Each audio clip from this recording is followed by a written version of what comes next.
l'information de la fin de l'accord entre le pétrole saoudien et le dollar américain. L'idée selon laquelle le pétrole de l'Arabie saoudite, grande puissance pétrolière mondiale, devait continuer à se vendre et à s'acheter uniquement en dollars. Cette décision prise par les autorités saoudiennes contre la volonté des autorités américaines, cette décision-là mérite la plus grande attention des Africains. Alors, je vais procéder comment? Alors, je vais expliquer assez rapidement les termes de l'accord entre les États-Unis et l'Arabie saoudite. L'accord qui a créé cette chose incroyable, cette chose étrange qui s'appelle le pétrodollar. Deuxièmement, je vais indiquer les causes de la rupture de cet accord. Les causes de la rupture de cet accord. Troisièmement, je vais parler des conséquences réelles et possibles de la rupture de cet accord. Et c'est dans cette troisième partie que je vais aborder les conséquences pour l'Afrique. Parce que en Afrique, nous avons tendance à penser depuis plusieurs siècles que l'histoire, eh bien, nous est imposée de l'extérieur. Alors que nous avons toujours, d'une manière ou d'une autre, fait notre histoire en Afrique par les décisions intérieures que nous prenons. Donc là, on va se poser la question, comment l'Afrique reçoit-elle le choc de la décision saoudienne? L'Afrique est-elle capable de bénéficier positivement de cette décision? À quelles conditions? Quels sont les pays africains qui pourront bénéficier des conséquences de cette décision saoudienne? Ça, ce sera donc l'objet de la troisième partie. Donc, sans plus tarder, je commence vraiment avec la première partie, à savoir les termes de l'accord.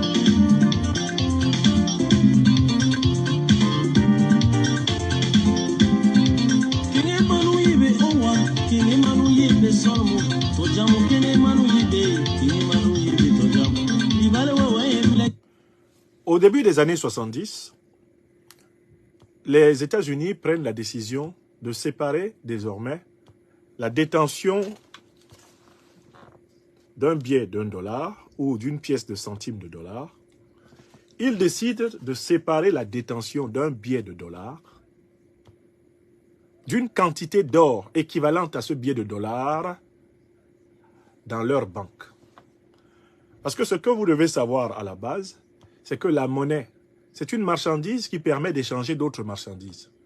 Donc pour qu'une monnaie quelconque soit crédible, il faut qu'elle corresponde à une quantité réelle de richesse.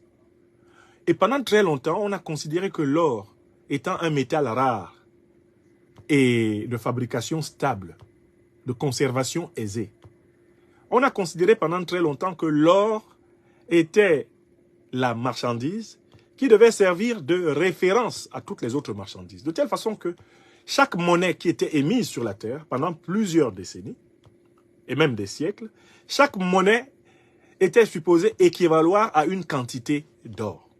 Donc quand je possédais $1, je possédais une quantité d'or. La banque qui émettait le billet de dollar, la Fédérale Réserve américaine, la Banque centrale américaine, possédait une quantité d'or équivalente à chaque billet de dollar, à chaque pièce de dollar qu'elle produisait. C'était ça le principe. De telle façon que, matériellement, quand je possédais un billet d'$1, je pouvais me rendre auprès de n'importe quelle banque et avoir une quantité d'or équivalente, physique, que cette banque américaine, ou en tout cas la banque qui détient ce billet de dollar, était supposée me remettre, en équivalent de ce billet. C'était ce qu'on appelle la garantie or.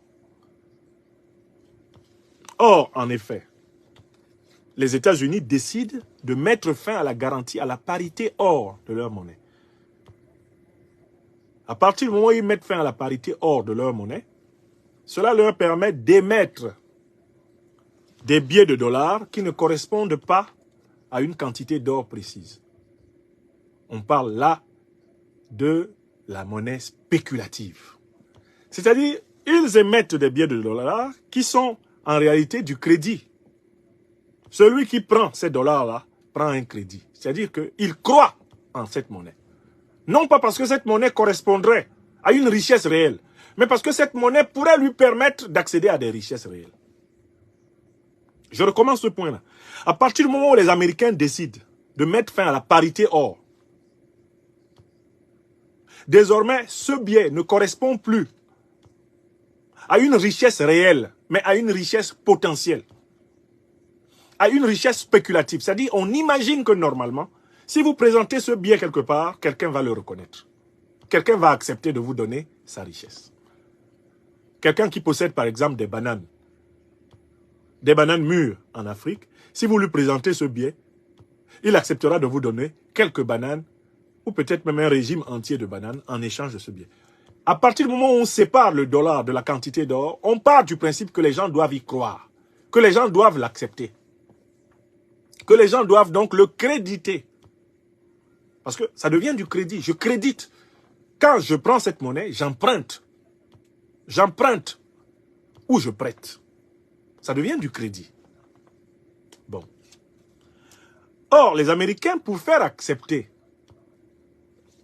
leur monnaie qui ne correspondait plus à des quantités d'or réelles dans le monde, vont passer un accord remarquable avec les princes d'Arabie Saoudite, qu'ils avaient auparavant aidé à gagner leur guerre, en leur donnant, en leur vendant des armes.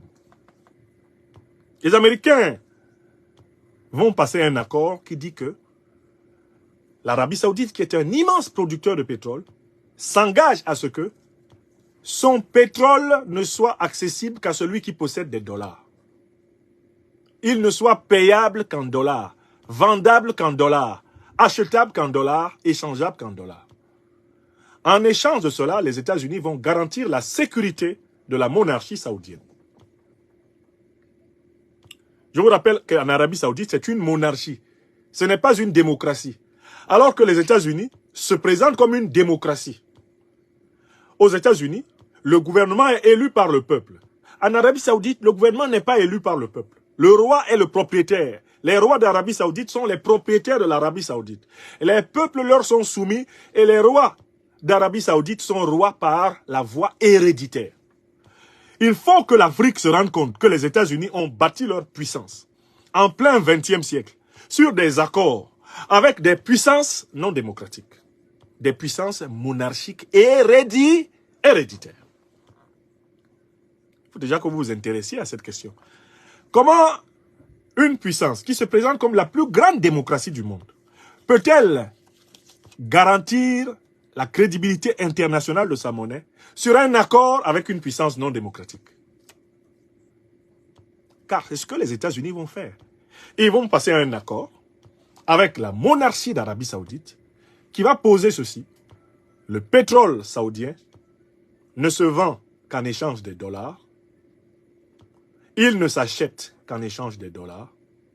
En échange, la démocratie américaine va protéger la monarchie saoudienne. C'est-à-dire au moment où, par exemple, nous en Afrique, les États-Unis se promènent avec un gros bâton pour assommer les dirigeants africains qui ne font pas leur carte volonté, au motif que ce ne sont pas des démocrates. La puissance américaine s'est construite par un accord avec une puissance non démocratique. Une puissance théocratique et monarchique. C'est-à-dire que l'Amérique assure sa puissance à elle, la puissance de son économie, grâce à des accords avec des non-démocraties, c'est-à-dire des monarchies, d'accord, des théocraties du Moyen-Orient, et elle se promène en Afrique avec un gros bâton, que dis-je, avec un marteau, pour assommer tout dirigeant africain qui ne fait pas ses quatre volontés, au motif que ce dirigeant n'est pas démocrate. Il faut que vous vous rendiez compte que l'accord américano-saoudien est la preuve de l'insincérité, la preuve de la fausseté de la propagande démocratique américaine. Si les États-Unis étaient véritablement les défenseurs de la démocratie dans le monde, ils n'auraient pas bâti la crédibilité internationale de leur monnaie sur un accord avec des puissances non démocratiques. C'est-à-dire un accord avec une monarchie. Un accord avec une théocratie. Et c'est cet accord qui va se généraliser avec toutes les autres monarchies et théocraties du Golfe. Koweït, Qatar, Bahreïn, Émirats arabes unis, etc. C'est cet accord qui va se généraliser avec tous les autres États pétroliers de l'OPEP, l'organisation des pays exportateurs de pétrole. Tous vont progressivement se soumettre au principe du pétrodollar. C'est-à-dire que les États-Unis disent clairement, vous vendez exclusivement votre pétrole avec ma monnaie, et en retour, je vous assure la sécurité. C'est-à-dire que je vous empêche de vous effondrer militairement. Je vous protège militairement. Mais je vous protège militairement contre qui? Contre moi-même. Je vous protège militairement contre moi-même. Parce que si vous refusez mon dollar, qu'est-ce que je fais? Si vous refusez mon dollar, qu'est-ce que je fais? Ben, je vous attaque. Je vous détruis militairement. Vous connaissez, il y a deux pays arabes, grands producteurs de pétrole, qui ont osé tenter s'opposer à ce principe du pétrodollar. Il y a deux pays arabes, grands producteurs de pétrole, qui ont osé s'opposer à ce principe du pétrodollar. Qu'est-ce qui leur est arrivé? Je parle de l'Irak et de la Libye. Qu'est-ce qui est arrivé à l'Irak et à la Libye pour avoir osé remettre en cause le principe du pétrodollar? Ils ont été détruits, ils ont été bombardés, ils ont été explosés par l'armée américaine. C'est le fondement de la guerre d'Irak. Parce que Saddam Hussein veut désormais que la monnaie irakienne serve de référence à l'achat et à la vente du pétrole irakien. C'est parce que Kadhafi veut désormais que la monnaie libyenne, le dinar or, que la monnaie libyenne serve de référence à l'achat et à la vente du pétrole libyen. Voilà pourquoi on va les tuer. Voilà pourquoi on va bombarder et détruire leur pays. C'est-à-dire qu'il faut que vous compreniez que la sécurité que la puissance américaine garantissait aux pays arabes, c'était la sécurité contre elle-même. Parce que c'est pas la Russie ou la Chine qui menaçait d'agression militaire ces pays arabes. Ce sont les États-Unis eux-mêmes qui disaient, écoutez, nous assurons votre sécurité contre nous-mêmes. Parce que si vous n'acceptez pas le dollar, nous vous détruisons, nous vous démolissons. Donc en réalité, le dollar a été imposé en échange, en contrepartie de l'aide militaire américaine, laquelle aide militaire américaine est supposée être une garantie de non-agression américaine. Celui qui refuse le pétrodollar est attaqué, est détruit par l'armée américaine. Il faut que vous compreniez le fondement de l'accord. Sécurité contre soumission au dollar. Et qui est le principal acteur d'insécurité au Moyen-Orient contre les puissances qui essayent de contester le pétrodollar? Mais les États-Unis eux-mêmes. Qu'on fait guerre d'Irak, qu'on fait guerre de Libye, pour ne prendre que celle-là. Qu'on fait guerre de Syrie, pour ajouter une autre. Donc, les Africaines et les Africains qui m'écoutent ce matin doivent bien comprendre la nature de l'accord. Cet accord, si on pouvait le dire en des termes très simples, c'était un braquage. Cet accord était un braquage. Car à travers cet accord pétrodollar, le monde entier a été soumis à l'obligation de vendre et acheter en dollars. La planète tout entière, à travers cette mainmise des États-Unis sur le pétrole du Moyen-Orient et plus largement sur le pétrole de l'OPEP, le monde entier a été progressivement soumis à l'obligation d'acheter et de vendre en dollars. Vous avez vu les événements qui se sont déroulés au Venezuela. Toutes les tentatives de déstabilisation que le Venezuela a connues. Vous avez vu les événements. Et vous savez que c'est parfaitement lié à ce problème du pétrodollar. Donc, l'accord pétrole contre dollar, qu'est-ce qu'il faisait? Il faisait que, en fait, sans avoir la richesse, les États-Unis étaient potentiellement propriétaires de toutes les richesses du monde. Puisque tout le monde était obligé de passer par le dollar pour acheter ou pour vendre des richesses. Ça a commencé par le pétrole et ça s'est étendu à tous les échanges internationaux. C'est l'internationalisation du dollar qui a été possible grâce à l'accord, justement, fondateur du pétrodollar. Voilà comment le dollar est devenu la réserve de change de l'économie internationale. Les Africains ont-ils compris que c'est un rapport de force militaire qui a créé l'internationalisation du dollar? Les Africains ont-ils compris que les Saoudiens se sont vus imposer l'idée que s'ils voulaient être en sécurité, il fallait qu'ils acceptassent le dollar, qu'ils promouvassent le dollar, et que si jamais ils refusaient, ben, il leur arrivait ce qui devait arriver à Saddam Hussein et à Kadhafi. Est-ce que tout le monde a compris que pendant 50 ans, l'Arabie Saoudite a été soumise à ce principe? Nous sommes en 2024.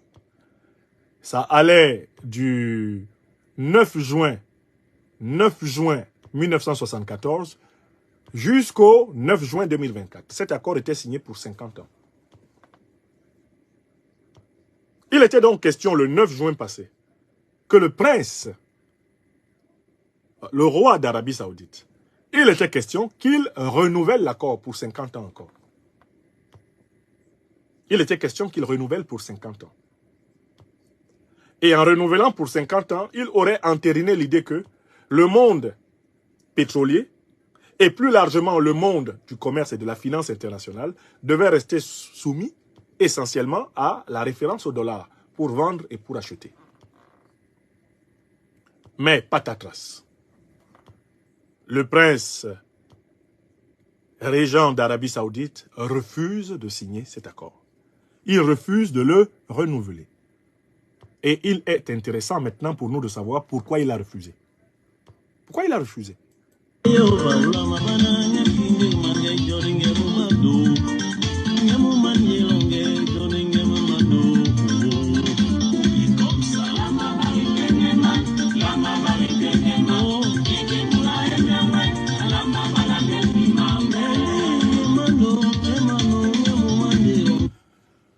Alors, pourquoi l'Arabie Saoudite a-t-elle refusé de renouveler l'accord? Pourquoi l'Arabie Saoudite met-elle fin à l'accord? Pourquoi depuis le 9 juin, l'accord a-t-il pris fin? Parce que l'Arabie Saoudite a dit non, on ne le refait pas. La première raison est une raison véritablement économique. L'Arabie Saoudite commençait à être perdante. Pourquoi? Parce qu'elle a accumulé des dizaines de milliards de dollars qu'elle ne parvenait plus à placer et à écouler à cause de la méfiance naissante envers le dollar dans le monde. L'Arabie Saoudite possède des réserves de dollars exceptionnelles. Elle a un problème, c'est où les placer. Qu'est-ce qu'elle en fait? Qui les accepte? Alors que la méfiance envers le dollar est redoublée, entre autres par le conflit russo-ukrainien. Tous ceux qui possèdent des réserves de change en dollars se posent la question de ce qu'ils vont faire de ces réserves. Parce qu'ils ont vu ce qui est arrivé aux Russes. Quand ceux-ci sont entrés en guerre avec les Ukrainiens, c'est-à-dire avec l'OTAN, ils se sont rendus compte que les réserves de change en dollars peuvent à tout moment être arrachées par les États-Unis et leurs alliés européens. Donc il y a un vent de panique qui a soufflé sur la terre, tout entière, et qui a consisté à dire, mais en fait, nous économisons en dollars, nous thésaurisons en dollars, nous spéculons en dollars, mais à tout moment, nous pouvons être privés de nos dollars. On peut nous dire que l'argent que nous avons dans les banques américaines, l'argent que nous avons même dans nos banques saoudiennes en dollars, on peut nous dire qu'il n'a plus, on peut nous dire qu'il est gelé, on peut le geler, on peut l'arracher. La preuve, on l'a fait avec les avoirs russes, on l'a fait avec les avoirs libyens, on l'a fait avec les avoirs irakiens, on l'a fait avec les avoirs syriens.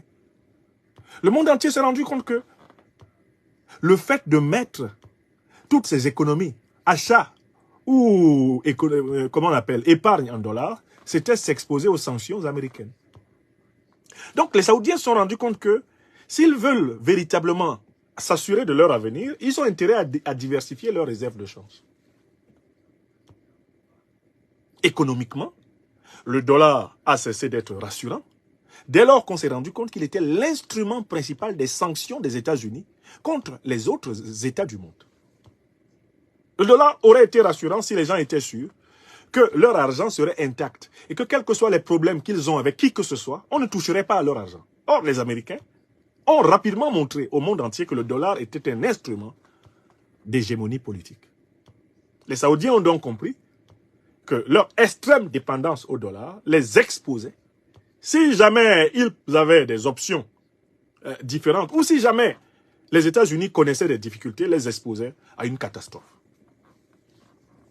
Parmi les raisons économiques, il y a le fait qu'il y a une diversification des sources d'énergie, avec toutes les recherches qui sont faites maintenant vers les énergies renouvelables. Aujourd'hui, la plupart des pays du monde réfléchissent à des manières de produire de l'énergie sans passer par le pétrole. Regardez par exemple la montée en puissance des centrales solaires. Regardez la prospérité résistante du nucléaire. Regardez l'effort qui est en train d'être fait pour aller vers ce qu'on appelle les énergies renouvelables dans les courants écologiques. Donc la plupart des pays du monde sont en train de réduire leur dépendance envers le pétrole, envers les hydrocarbures. Car on sait que le pétrole et les hydrocarbures, à un moment donné, cesseront d'exister puisqu'ils sont en quantité limitée dans la Terre. Donc les Saoudiens se sont rendus compte que s'ils restaient dans le système du pétrodollar, si leur économie continuait à être hyper dépendante du pétrole, ils pourraient s'exposer au choc de la baisse de l'intérêt du pétrole dans le monde. D'autant plus que même les Américains ont continué sur leur territoire à développer des alternatives au pétrole. Par exemple, en exploitant le gaz de schiste. Faisant que, en fait, les Saoudiens pouvaient se retrouver un jour en train de donner gratuitement leur pétrole. Presque gratuitement. Puisque les prix s'effondreraient au fur et à mesure que les États, les puissances, les économies du monde entier trouveraient d'autres sources d'énergie. Donc, les Saoudiens se sont rendus compte qu'il faut diversifier leur économie. Leur économie ne doit pas être essentiellement et uniquement centrée sur le pétrole. C'est la deuxième raison. La nécessité de diversifier les économies, maintenant que le monde entier est en train de développer d'autres sources d'énergie que l'énergie pétrolière, les hydrocarbures. Bon, il y a une troisième raison qui a poussé les Saoudiens à prendre cette décision. Cette troisième raison vient des mutations politiques qui sont en cours dans le monde et du refus de l'hégémonie occidentale, qui est le fait des grandes puissances du monde multipolaire. Les grandes puissances du monde multipolaire sont la Fédération de Russie, la République populaire de Chine et leurs alliés rassemblés autour de l'alliance des BRICS. Leurs alliés rassemblés autour de l'alliance des BRICS. Qu'est-ce qui caractérise tout ce monde-là? Tout ce monde-là a compris qu'il ne fallait plus dépendre du dollar. Puisque dépendre du dollar, c'était en réalité être soumis aux sanctions américaines. Donc tout ce monde-là a commencé à développer, à renouveler les échanges économiques à monnaie nationale. La Chine et la Russie échangent en roubles et en yuan. La Chine et l'Inde échangent en roupies et en yuan.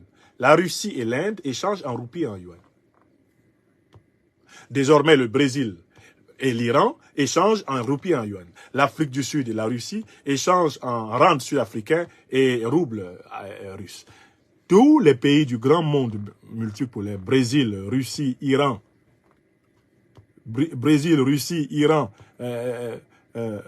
maintenant avec l'Arabie Saoudite qui adhère, etc. Afrique du Sud. Tous les pays qui sont regroupés autour de ce bloc et qui sont maintenant pratiquement une quarantaine, voire une cinquantaine de pays du monde, eh bien tous ces pays-là ont compris qu'il était dans leurs intérêts, s'ils voulaient que leur économie croisse, d'échanger dans leur propre monnaie nationale. L'Arabie Saoudite a observé cette dédollarisation. Cette dédollarisation qui est en fait la conséquence d'une grande revendication de souveraineté. Les Russes tiennent à leur souveraineté, les Chinois tiennent à leur souveraineté, les Latino-Américains, des pays comme le Brésil, la Bolivie, la Colombie, affirment fortement, le Venezuela, affirment fortement avec Cuba, etc., leur farouche souveraineté. Et le thème de la souveraineté est en train de l'emporter en Afrique. Aujourd'hui, l'Afrique du Sud, des pays comme le Mali, le Burkina Faso, le Niger, eh bien, sont des pays ancrés dans une dynamique de souveraineté, tout comme d'ailleurs l'essentiel des pays issus de la colonisation anglophone et lusophone sur le continent africain. Donc, Le troisième facteur, c'est vraiment la montée en puissance des forces politiques souverainistes dans le monde. Et la montée en puissance, donc, ce qu'on appelle le monde multipolaire. Les Saoudiens se sont rendus compte que les puissances du monde multipolaire sont économiquement et potentiellement supérieures aux États-Unis et à l'Europe. Les Saoudiens se tournent donc vers la Chine, se tournent donc vers la Russie. Les Saoudiens veulent se tourner de manière un peu plus sincère vers l'Afrique. Parce que jusqu'ici, l'Arabie Saoudite fait partie de la duplicité occidentale envers l'Afrique. Il ne vous a pas échappé que les grandes organisations terroristes ont été construites par les renseignements généraux occidentaux avec les renseignements généraux du Moyen-Orient pour déstabiliser des pans entiers du monde et y imposer l'ordre et l'hégémonisme occidental. Donc l'Arabie Saoudite se rend compte que ce modèle ne tient plus. D'autant plus que la Russie, la Chine, l'Iran et plusieurs puissances à travers le monde sont en train de se dresser contre ce modèle de l'ordre par le chaos. Donc les Saoudiens prennent acte du changement qui est en cours dans le monde. Voilà les raisons pour lesquelles ils ont refusé de renouveler l'accord pétrole contre dollar et contre sécurité militaire. Et la deuxième partie de notre analyse, eh bien, est ainsi bouclée. Nous pouvons aller à la troisième. Maintenant, donc, ils ont refusé. Et on sait pourquoi. On sait pourquoi. Quelles vont être les conséquences réelles et potentielles? C'est la troisième question.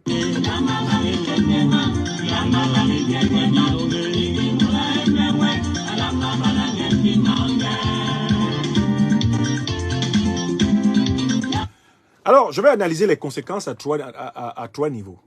D'abord, au niveau de l'Arabie Saoudite, quelles vont être les conséquences de la décision de ne pas renouveler l'accord qui était là depuis 50 ans pour l'Arabie Saoudite? Quelles vont être les conséquences pour la sous-région du Moyen-Orient en général? Et en particulier, l'ensemble des pays producteurs de pétrole. Quelle va être la conséquence? Et puis, plus largement, quelles vont être les conséquences justement pour le monde, dont notamment pour l'Afrique. Conséquence pour l'Arabie Saoudite, la première que je voudrais qu'on souligne. Incessamment, l'Arabie Saoudite va avoir des problèmes de sécurité.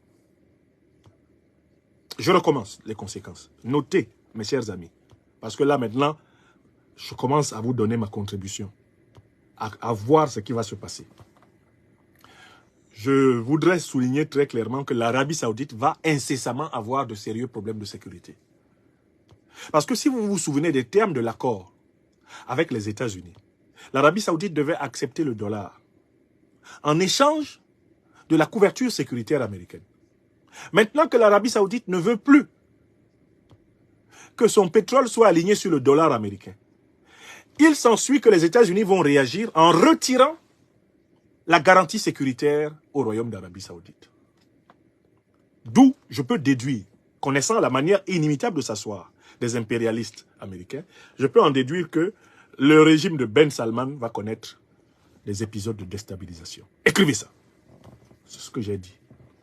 Et je crois que Mohammed Ben Salman, le prince d'Arabie Saoudite, le sait. D'abord, première conséquence, il va y avoir de l'insécurité en Arabie Saoudite. Le régime va connaître des contestations. On va entendre parler désormais de démocratie contre le régime saoudien. On va entendre parler de droits de l'homme contre le régime saoudien. On va entendre parler d'égalité homme-femme contre le régime saoudien. On va entendre parler des droits des LGBT contre le régime saoudien. Tout va lui tomber dessus. Tout ce qui ne lui était pas tombé dessus là, va lui tomber dessus. Et ce sera actionné sévèrement par Washington et par tous ses alliés occidentaux. Écrivez ça. Ça, c'est la première conséquence. Maintenant, la deuxième conséquence, c'est que puisque l'Arabie Saoudite va être attaquée, que les États-Unis vont chercher à la punir, l'Arabie Saoudite va être obligée de s'allier davantage au bloc multipolaire. Les Saoudiens l'ont compris, puisqu'ils adhèrent aux BRICS. Donc, l'Arabie Saoudite risque de basculer à très court terme sur le plan militaire, dans une alliance avec l'Iran, avec la Syrie et avec la Russie et la Chine. Je recommence. À très court terme, risque de se produire un basculement, par conséquent, des Saoudiens sur le plan militaire. Un basculement comparable à celui que vous avez vu au Sahel, au niveau du Mali, du Burkina et du Niger. D'accord? Un basculement. Parce que pour que le régime saoudien, la monarchie saoudienne se sécurise, elle sera presque obligée de recourir à la même solution que Bachar el-Assad pour sauver son régime en Syrie. Écrivez ça. Donc, nous allons assister à un changement d'alliance militaire au Moyen-Orient. Vous êtes d'accord avec moi? C'est la deuxième remarque. Changement d'alliance militaire. Ça, c'est programmé. Les Américains ne leur pardonneront pas d'avoir détrôné le dollar. Et donc, les Américains chercheront à les détrôner, les Saouds. Les Saouds le savent. Ils ont déjà commencé à adhérer aux BRICS. Et je vous rappelle que l'une des visites les plus retentissantes de Vladimir Poutine à un pays étranger, depuis le lancement du mandat d'arrêt international, de la Cour pénale internationale contre lui, cette visite a eu lieu où? Elle a eu lieu où? En Arabie Saoudite. Les Saoudiens sont en train de devenir des alliés forts de la Russie. Donc, changement d'alliance militaire. Ce qui veut dire que vous risquez d'entendre du jour au lendemain que l'Arabie Saoudite demande quoi? Le retrait des bases militaires américaines de son sol. Écrivez ça, c'est moi qui vous ai dit ça aujourd'hui. Nous sommes le 18 juin 2024. À tout moment, vous allez entendre le prince d'Arabie Saoudite demander le retrait des bases militaires américaines de son sol. Dans le cadre du basculement d'alliance. Je vous rappelle qu'entre-temps, l'Arabie Saoudite s'est rapprochée de l'ennemi juré multiséculaire qu'ils avaient, les Iraniens. Les deux pays ont réouvert les officines diplomatiques, la coopération diplomatique entre l'Arabie Saoudite et l'Iran. L'Iran qui est un bastion du chiisme et l'Arabie Saoudite, bastion du sunnisme. Ils sont en train de s'entendre. Ils sont en train de s'entendre actuellement. Il y a un rapprochement accéléré entre les Saoudiens et les Iraniens. Ce rapprochement va aller jusqu'au plan militaire. Donc, à tout moment, vous risquez d'entendre ce que le Niger a dit aux États-Unis, l'Arabie Saoudite le dit aux États-Unis. Ça, c'est la deuxième conséquence. Tout ça indique que nous entrons dans une période de grave turbulence au Moyen-Orient. Ça ne va pas être facile. Les Américains ne se laisseront pas faire. Car il y a une troisième conséquence. Au niveau de l'Arabie Saoudite, il y a une troisième conséquence. C'est que l'opposition saoudienne, intérieure et extérieure, va être renforcée par les Occidentaux. Il faut s'attendre, en effet, au renforcement de l'opposition intérieure et extérieure saoudienne. L'opposition va être renforcée. Ces événements vont conduire à l'opposition, au renforcement de l'opposition saoudienne par les puissances occidentales. Je suis toujours en Arabie Saoudite, quatrième conséquence. L'Arabie Saoudite va devoir développer donc des échanges économiques diversifiés, des échanges économiques axés sur autre chose que le pétrole. Donc l'Arabie Saoudite va devoir faire sa révolution verte. L'Arabie Saoudite doit elle-même maintenant s'élancer dans la production des énergies renouvelables. Parce qu'il est à prévoir qu'il va lui être difficile pendant la période de crise de commercialiser son pétrole. Donc les Saoudiens vont diversifier leur économie. Ça va être un domaine de création nouvelle. L'Arabie Saoudite doit faire face au défi permanent qui est le défi climatique. Pour que ce pays redevienne un pays vert, pour que ce pays devienne un pays d'énergie solaire et non plus un pays du pétrole, pour que ce pays devienne un pays d'énergie renouvelable, il faut une véritable révolution intellectuelle chez les Saoudiens. Elle ne va pas être facile. La révolution verte, la révolution écologique saoudienne. Ça ne va pas être facile, mais c'est le chemin qui est obligatoire pour eux. Voilà quelques changements que je vois au niveau de l'Arabie Saoudite. Ces changements qui s'annoncent donc au niveau de l'Arabie Saoudite vont avoir des conséquences dans la sous-région. L'Arabie Saoudite étant une puissance sous-régionale, il est à prévoir que les pays qui sont en entente avec le prince Ben Salman, ces pays vont adopter les mêmes décisions envers les États-Unis. Même si probablement les États-Unis pourront garder quelques pays satellites qui leur obéissent, on peut imaginer un basculement puissant du Moyen-Orient vers la sortie, justement, du pétrodollar et par conséquent vers des décisions similaires. Dans ces conditions, je peux projeter une cinquième vision. Au Moyen-Orient, la situation d'Israël va empirer. Parce que ce basculement de l'Arabie Saoudite dans une alliance militaire forte avec la Russie, avec la Syrie, avec l'Iran, avec la Chine, ce basculement de l'Arabie Saoudite signifie l'affaiblissement d'Israël. Or, on sait très bien qu'Israël est vraiment l'État à partir duquel les États-Unis assurent leur hégémonie sur le Moyen-Orient. Et les États-Unis soutiennent Israël à bout de bras parce que Israël est littéralement leur aiguille plantée dans le Moyen-Orient. Donc il faut prévoir un affaiblissement énorme de la puissance d'Israël. Et le conflit israélo-palestinien sera l'occasion du règlement de compte entre les puissances coalisées du monde arabe, libérées du dollar, et la puissance américaine. Je peux prédire, sans risque de me tromper, qu'Israël va perdre tous les territoires qui ont été occupés illégalement contre le peuple palestinien. Car on s'achemine vers une véritable alliance géostratégique, géopolitique de libération du monde arabe. Avec cette dédollarisation. Voilà pour la sous-région. Je suis toujours dans la troisième et dernière partie de mon analyse. Je vais quand même traverser la mer Méditerranée pour entrer en Afrique. Quelles sont les conséquences pour l'Afrique de ce qui se passe en Arabie Saoudite?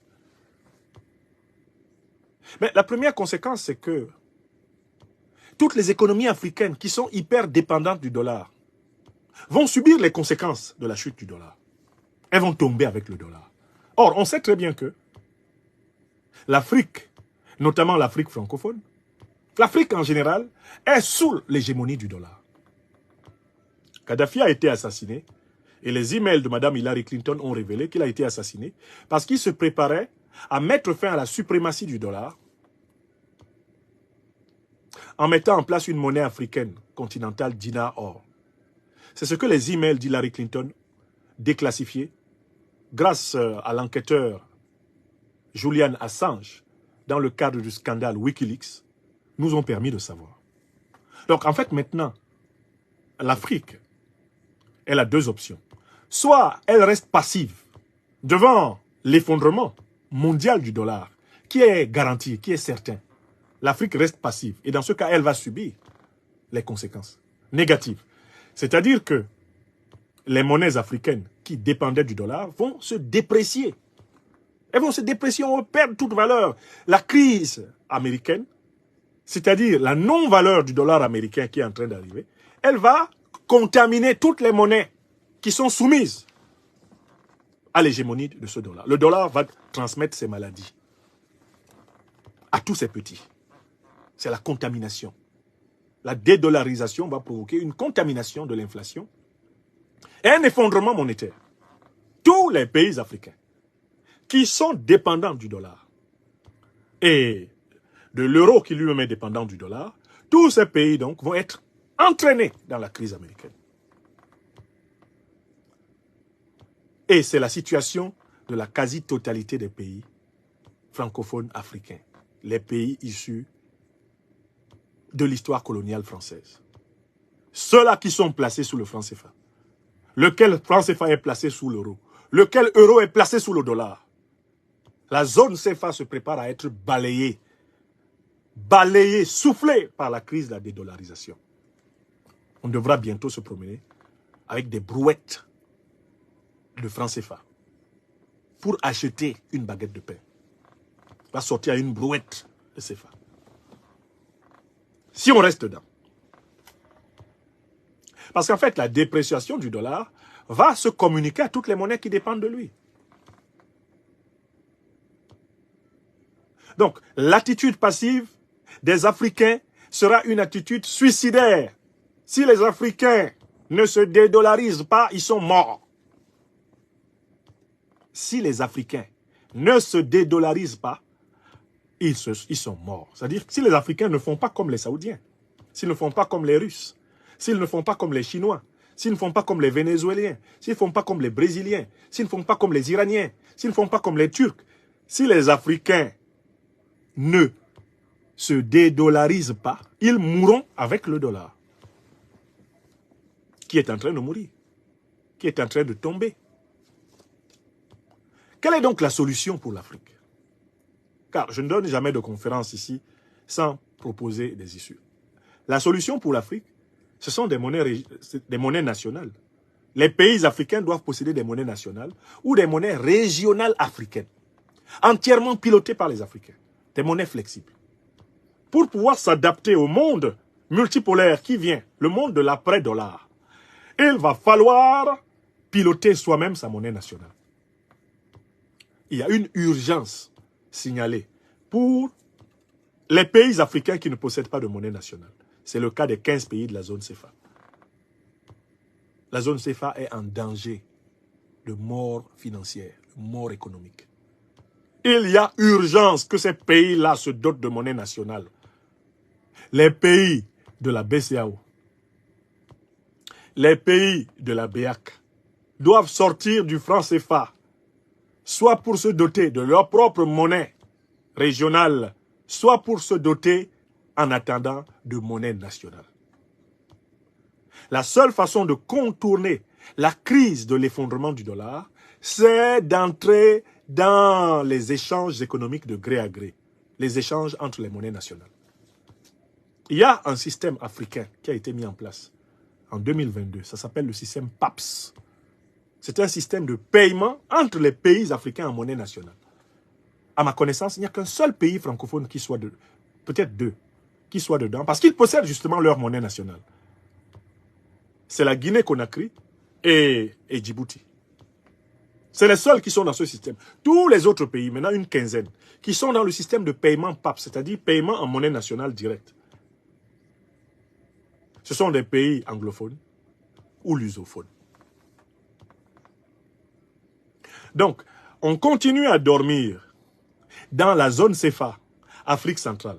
On continue à dormir dans la zone CFA, Afrique de l'Ouest.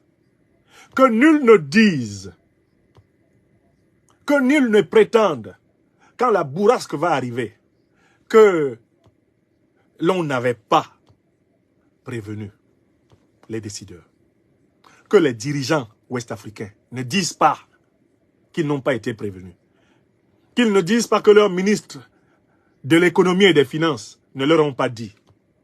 Parce que ceux-là, ils n'ont même pas besoin de leur ministre des économies et des finances pour le savoir. La chute du dollar va entraîner celle de l'euro et va entraîner celle du CFA. La seule façon de ne pas encaisser les coûts de cette chute, c'est de sortir du CFA. C'est de développer des monnaies nationales. C'est de développer des monnaies régionales africaines. Je me suis connecté pour dire cela. Voilà le prince d'Arabie Saoudite qui vient de mettre le dollar par terre. Et de dire que lui, il veut faire des affaires en échangeant monnaie contre monnaie avec chaque pays. C'est ce qu'il a dit. Le rial saoudien, il est prêt, la Banque centrale d'Arabie Saoudite est prête à négocier les richesses de l'Arabie Saoudite avec n'importe quel autre pays qui a une banque centrale avec une monnaie indépendante. Indépendante du dollar. Parce que quand on dit monnaie indépendante, c'est-à-dire indépendante du dollar. Ça donne quoi? Ça donne que si vous voulez des richesses saoudiennes, vous devez acheter du rial. Avec le rial, vous vous procurez des richesses saoudiennes. Si les Saoudiens veulent des richesses camerounaises et que le Cameroun a sa monnaie, il achète la monnaie camerounaise. Par exemple, je ne sais pas, si le Cameroun met en place une monnaie qu'on peut appeler par exemple le bantou. Les Saoudiens vont acheter du bantou et avec ce bantou-là, ils vont acheter les marchandises camerounaises. Ils vont avoir des réserves de change en bantou. Si le Mali veut vendre, par exemple, du gaz, mettons, le Mali veut vendre du cheptel à l'Iran, et que l'Iran, en échange, veut vendre du gaz au Mali, Mais les Maliens vont devoir acheter de la monnaie iranienne. Je crois que ça s'appelle le réal. Et en retour, les Iraniens vont devoir acheter de la monnaie malienne. Par exemple, si entre-temps, le Sahel, la monnaie qui est annoncée entre le Mali, le Burkina et le Niger, si cette monnaie sort, ben, les Iraniens vont devoir acheter du Sahel. Et avec du Sahel, ils pourront acheter du cheptel. Ils pourront acheter de la viande, par exemple, ou du coton du Sahel. Il faut que nous nous préparions à entrer dans cette économie-là. C'est seulement dans cette économie que nous pouvons avoir une véritable croissance bénéfique à nos populations.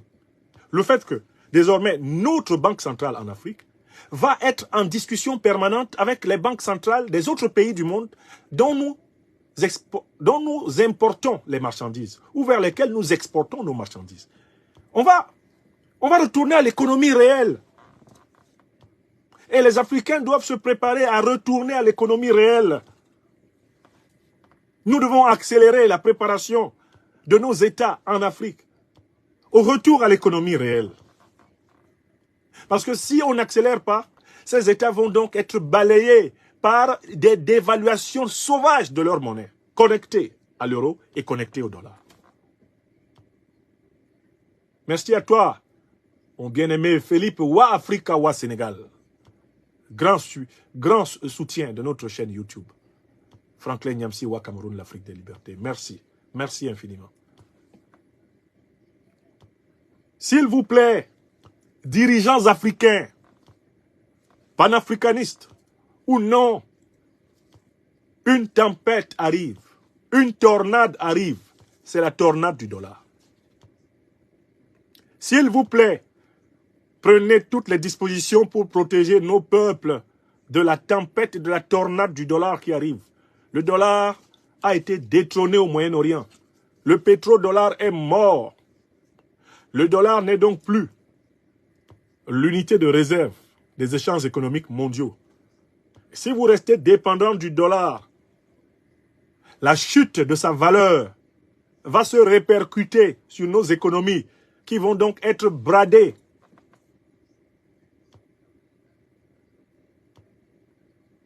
Par conséquent, il faut doter les économies africaines de leur monnaie nationale pour pouvoir résister au choc de l'effondrement du dollar qui arrive. Quand je regarde l'Afrique, mon Afrique natale, je revois les images du tsunami qui a frappé, je pense, vers 2010, l'Asie du Sud-Est. Parmi les images de ce tsunami qui a frappé l'Asie du Sud-Est, emportant, je ne sais pas, 100 000 vies, il y a une image qui m'a marqué et qui illustre parfaitement l'attitude de plusieurs décideurs africains aujourd'hui. Je vais vous dire cette image. Je vais vous dire cette image. Au bord de l'océan se tenaient des hommes qui contemplaient la beauté des vagues de la mer qui se levaient. C'était des vagues anormalement hautes. Pour ceux qui étaient les habitués de la cité balnéaire de Banda Aceh, c'était des vagues anormalement hautes. Alors que les vagues avaient parfois, mettons, 20, 30, 40 mètres de hauteur, quand elles arrivaient sur la plage, là on avait des vagues de 100 mètres, 150 mètres, 200 mètres de hauteur. Et sur la plage de Banda Aceh, il y a des hommes et des femmes qui étaient émerveillés par ce beau spectacle et qui contemplaient l'arrivée de la vague. Or, en fait, s'ils avaient eu une observation scientifique de la hauteur moyenne des vagues de l'océan dans la région de Banda Aceh, ils auraient compris que les vagues qui arrivaient, étant anormalement hautes, leur vie était en danger. Mais c'est parce qu'ils n'avaient pas la science de la situation. C'est parce qu'ils n'avaient pas la connaissance de la nature de l'objet qui venait. L'Afrique est dans la situation de ces gens-là qui se tenaient pendant le tsunami en question, au bord des plages, et qui voyaient venir des vagues immenses et qui y trouvaient quelque chose juste de spectaculaire et de beau qui viendrait agrémenter leurs vacances. Ils furent tous tués.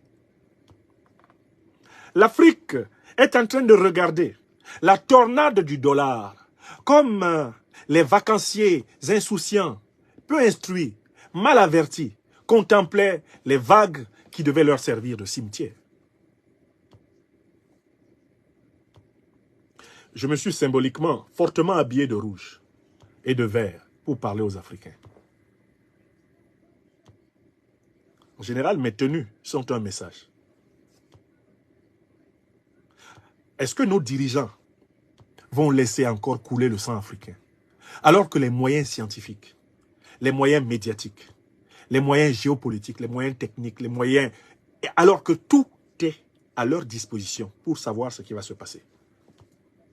Je demande aux dirigeants africains de nous dire s'ils vont encore laisser couler le sang africain. Parce que la crise qui arrive va faire couler le sang africain. Ce sont des millions d'Africains qui sont menacés de mort par la crise économique qui arrive. C'est une immense vague qui se dresse à l'horizon de l'Afrique. Pendant que nos dirigeants sont préoccupés essentiellement, pour la plupart d'entre eux, de la conservation de leur pouvoir. Ce sont des vagues immenses qui se dressent aux portes de l'Afrique. Rien que la vague de l'effondrement du dollar, elle sera plus puissante que celle qui a provoqué les dévaluations des années 90. Elle sera plus puissante que celle qui a provoqué les fameux plans d'ajustement structurel. L'Afrique doit de toute urgence procéder au sauvetage de ses économies. Car la vague est en train d'arriver. Notez cette émission. Nous sommes le 18 juin 2024. Muni de mon chapeau rouge, de ma cravate rouge, de ma veste rouge, je suis venu demander de sauver la vie, représentée par le vert. Sauver l'espérance des peuples africains. Sortez l'Afrique des monnaies toxiques dépendantes du dollar et de l'euro. Rendez aux Africains leur droit de commercer librement avec le monde. Rendez l'Afrique aux monnaies nationales, dirigeants africains.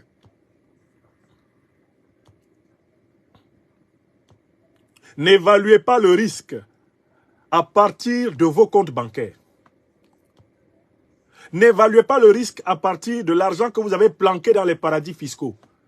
Évaluez le risque en termes de pays entiers incapables de nourrir des millions d'enfants, de jeunes gens, de femmes et d'hommes. Évaluez le risque en termes de situation de pénurie de produits de première nécessité. Évaluez le risque en termes de mouvements de population, de troubles sociopolitiques immenses générés par des émeutes de la faim. Évaluez le risque en termes de rébellion, d'aventures politiques désespérées partout dans le continent, le découpant en 1000 morceaux. Évaluez le risque en termes de catastrophe continentale. S'il vous plaît, dotons l'Afrique du nord au sud, de l'est à l'ouest, en passant par son centre, dotons l'Afrique de monnaie régionale et de monnaie nationale, avant qu'il ne soit trop tard. C'est ce message que je voulais lancer aujourd'hui. Et c'est la conclusion de mon analyse.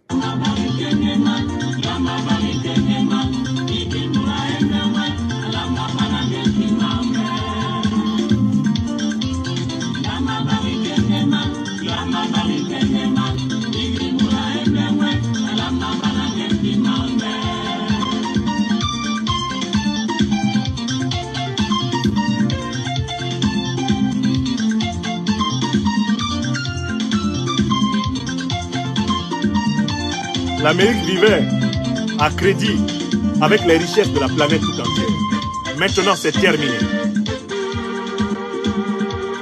Ata mabege jojo karaye obanyambe ukoli nilipe melobi sugo yeye anyambe yoli bemjo Yehova melobi sugo yeye anyambe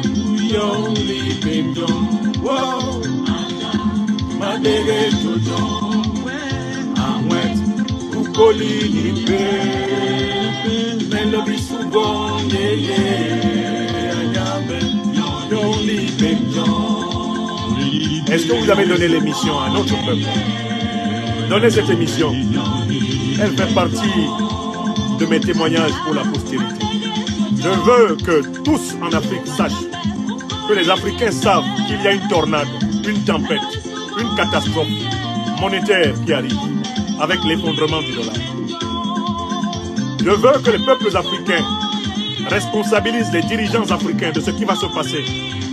Que tout dirigeant qui n'aura pas protégé notre peuple soit sommé de rendre des comptes. Personne ne peut dire en Afrique, je ne savais pas que ça allait arriver. Moi, je suis philosophe de formation. Je suis un autodidacte en matière d'économie. Des économistes chevronnés disent ce que je vous ai dit, avec des arguments encore plus sophistiqués. Je me suis contenté de vous apporter les arguments fondamentaux de l'homme cultivé. Tout homme, toute femme cultivée, minimalement cultivée, savent que les Africains ne peuvent se protéger du tsunami du dollar, de la catastrophe du dollar, qu'en se dotant de monnaie nationale et en entrant dans le monde multipolaire. Personne ne peut dire aux Africains qu'on n'a pas vu cela venir. Voilà pourquoi nous sommes là, au cœur des Africains. Personne ne dira, nous ne savions pas. Nos peuples diront, c'est faux. Les serviteurs de notre peuple vous ont prévenu.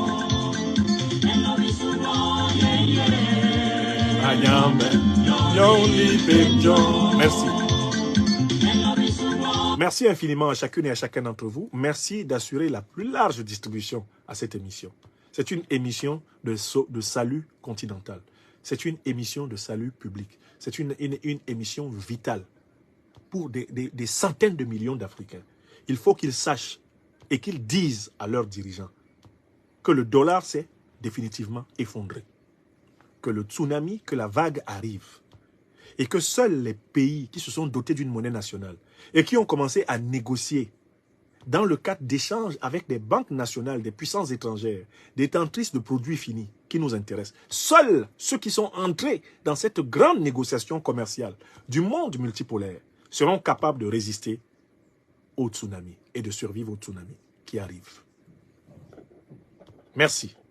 Merci à celles et ceux qui ont vraiment partagé cette émission. Merci. Portez-vous bien. Excellente semaine à toutes et à tous. Merci.